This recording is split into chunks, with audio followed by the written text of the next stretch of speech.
Hi students, I am Upasana. Welcome to Win Study. तो students, आज हम डिस्कस करने जा रहे हैं एक्सरसाइज 12.2 का क्वेश्चन नंबर 12। तो स्टूडेंट्स स्टार्ट करते हैं। हमें क्वेश्चन नंबर 12 में क्या बोल रहा है?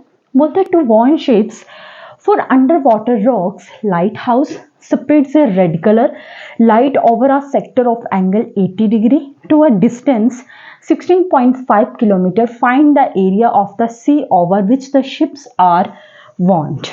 देखिए स्टूडेंट्स, आपको यहाँ पे इतना समझ आ रहा होगा कि यहाँ पे एक लाइट हाउस की बात की जा रही है, शिप्स की बात की जा रही है ना, और उसका आपको एंगल भी दिया गया है, फिर लेंथ भी दी गई है ना, और आपको दिया गया है कि find the area of the sea over which the ships are warned, कि जो सी का एरिया मतलब जो शिप्स है वो कितने एरिया में वार्न कर रही है। ठीक है, तो बेटा आपने जैसे मूवीज वगैरह में भी ये चीज देखी होगी, जैसे शिप्स चलती हैं फिर नाइट में जब होता है तो उनको दिखाई कैसे देगा, उनको लाइट की जरूरत तो पड़ेगी पड़ेगी, तो उनके लिए लाइट हाउस आपने देखा ही होगा, मूवीज में भी कितनी बार बताते हैं इस तरह की चीजें, है ना। लेकिन फिर भी मैं आपको बताती हूँ कि इस क्वेश्चन में हमसे पूछ क्या रहा है। जैसे मान लीजिए कि इस तरीके से ये समुद्र बना होगा, ये सी लेवल है आपका, मान लीजिए, ठीक है, ये आपका सी लेवल है। ठीक है, अब देखो आपको बनाना है लाइट हाउस। मैं आपको बना देती हूँ लाइट हाउस इस तरीके से। ठीक है बेटा, अब देखो अगर आपको याद हो तो मैंने सम एप्लीकेशंस ऑफ ट्रिग्नोमेट्री में भी आपको एक चीज बताई थी। उस क्वेश्चन उस चैप्टर में भी इस टाइप का क्वेश्चन आया था कि जब हम मान लो कि यहां से एक इस तरीके से देखते हैं तो एक हमारा एंगल बनता है ऐसे, और एक एंगल अगर हम ऊपर से नीचे की तरफ देखते हैं तो एक एंगल हमारा ऐसे ही बनेगा। लेकिन एक एंगल कैसे बनेगा हमारा, जब छत से मतलब जब आप अपने छत पे खड़े हो घर की, तो आप इस तरीके से देखोगे तो स्ट्रेट एंगल बनेगा और एक नीचे बनेगा। उसी तरीके से एक इस लाइट का जो एंगल है एक इस तरीके से स्ट्रेट बनेगा, और उसी तरीके से एक एंगल कैसे बनेगा, ऐसे भी तो बनेगा। यस या नो, ऐसे भी तो बनेगा बेटा, है ना। अब देखो बेटा,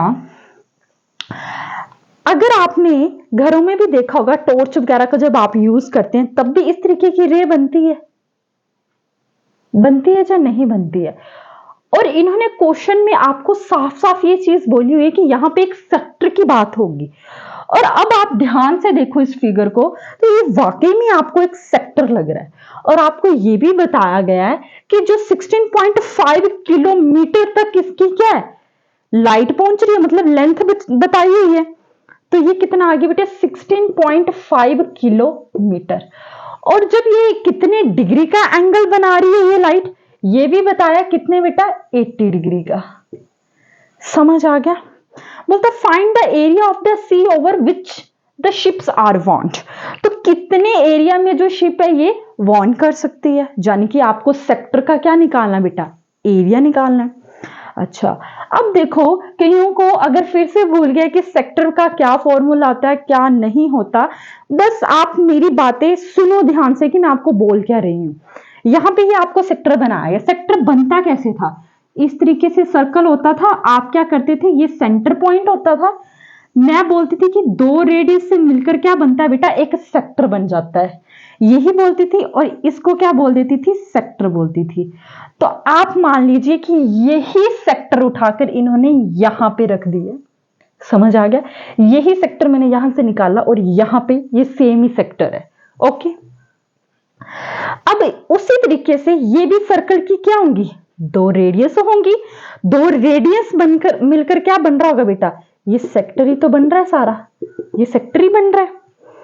तो अगर एक सर्कल की जो ये रेडियस है ये 16.5 मान लो है, तो ये भी तो 16.5 होगी।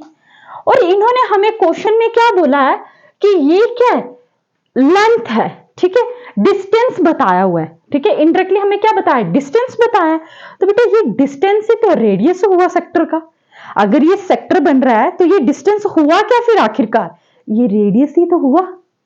समझ आ गया क्या मैं बताने की कोशिश कर रही हूं, कि सर्कल के दो रेडियस से मिलकर ही क्या बनता है, सेक्टर बनता है। तो अगर एक सर्कल की रेडियस 16.5 है तो दूसरी भी 16.5 ही होगी।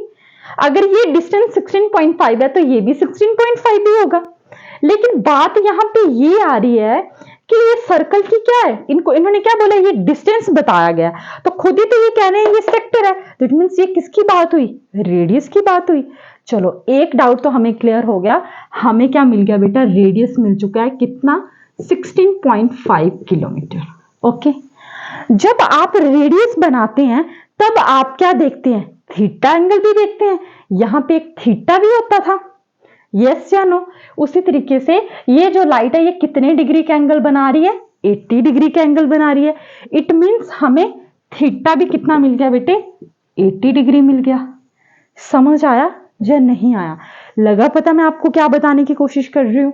उसके बाद इन्होंने हमें क्वेश्चन में पाई की वैल्यू लेने को बोला है 3.14, तो हम वो भी ले चुके हैं। पाई की वैल्यू 22/7 लेने को नहीं बोला गया, इस बार सीधा बोल दिया गया कि आपको 3.14 लेनी है, ठीक है।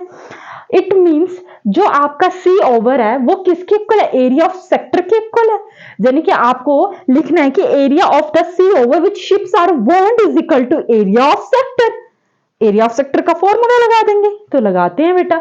लिखिए बिल्कुल बुक की लैंग्वेज में, area of the sea, area of the sea over which ships are warned is equal to area of sector, area of sector, area of sector का फॉर्मूला क्या होता है, theta upon 360 degree pi r का square. Theta कितना बेटा 80, यहां पे लिख लीजिए 80 अपॉन 360, पाई की वैल्यू 3.14 लेने को बोला है, मल्टीप्लाई रेडियस कितनी लेने को बोला है 16.5 किलोमीटर, मल्टीप्लाई 16.5 किलोमीटर। मैम आप तो समुंदर में ही घुस गए, ये मत सोचना, ठीक है। तो मैं इसको इस तरीके से इरेज कर देती हूँ बेटे, आप समझ आइएगा, ठीक है। अब हो गया, वो तो मैंने आपको डायग्राम के लिए बताया था बेटे, ठीक है। अब देखिए इस 0 से ये 0 कैंसिल आउट होगी, 2 4 जा 8, 2 18 जा 36, 2 2 जा 4, 2 9 जा 18, ठीक है जी। अब यहां पे लिखिए 2/9 मल्टीप्लाई 314/100, पॉइंट का लगा 1 आगे 2 डिजिट, मल्टीप्लाई 165/10, मल्टीप्लाई 165/10, ठीक है जी। अब देखो ये देखिए किस टेबल से जा रहा है, ये 5 के टेबल से जा रहा है। 5 देखो 5 3 जा 15, 1 बचे, और 5 3 जा 15, देख लीजिए चाहे 5 3 का 15 1 और 5 16, तो 5 2 जा 10। उसी तरीके से 5 33 जा 165 और 5 2 जा 10, ठीक है। अब इस 2 से ये 2 कैंसल आउट कर देते हैं, फिर 2 1 जा 2 और ये चला जाएगा किससे 157 से, है ना। 2 1 जा 2, 1 बचे, फिर 2 5 जा 10, 1 बचे, 2 7 जा 14, लग गया पता। अब देखो 3 3 जा 9, 3 11 जा 33, 3 1 जा 3, 3 11 जा 33। अब देखिए यहां पे आ जाइए मेरे साथ, क्या बना 157 मल्टीप्लाई 11 मल्टीप्लाई 11, ऊपर तो यही है, मेरे से कोई मिस्टेक तो नहीं ना हुई, और अपॉन में क्या है बेटे 100 इज इक्वल टू 157। 11 को 11 के साथ जब मल्टीप्लाई करेंगे तो 121 आएगा। मैं वैसे करके बता देती हूँ, 1 1 1 1 1 2 1, तो ये कितना आ गया 157 मल्टीप्लाई 121 अपॉन 100। अब देखो 157 को आपको क्या करना है 121 के साथ मल्टीप्लाई कर देना है, तो 1 7 जा 7, 1 5 जा 5, 1 1 जा 1, 2 7 जा 14, 1 बचे, 2 5 जा 10 11, 1 बचे, 2 1 जा 2 3, 1 7 जा 7, 1 5 जा 5, 1 1 जा 1, 7549 789 कितना आ गया बेटे 18997 अपॉन 100 यही आया। अब देखिए 100 ये 2 डिजिट है तो पॉइंट कहां पे आएगा यहां पे, तो लिखो 189.97 किलोमीटर का स्क्वायर। यूनिट्स लगाना बेटा बिल्कुल ना भूलना। कैसे किलोमीटर का स्क्वायर, कैसे मल्टीप्लाई में था ये किलोमीटर तो किलोमीटर का स्क्वायर हो गया। समझ आ गया कितना आंसर आ गया 189.97 किलोमीटर का स्क्वायर। अब आप एंड में कैसे इसको रिप्रेजेंट करना है, आपने ये बात का ध्यान रखना है कि आप यूनिट्स लगाना ना भूलें। समझ आ गया। तो ये आपका बेटा आंसर आ चुका है। तो आई होप स्टूडेंट्स कि आपको मेरा ये वीडियो पसंद आया होगा, और अगर आपको मेरी वीडियोस पसंद आ रही हैं तो प्लीज मेरे चैनल को सब्सक्राइब करें, अपने फ्रेंड्स के साथ भी जरूर शेयर करें। And thank you so much मेरी वीडियो को देखने के लिए।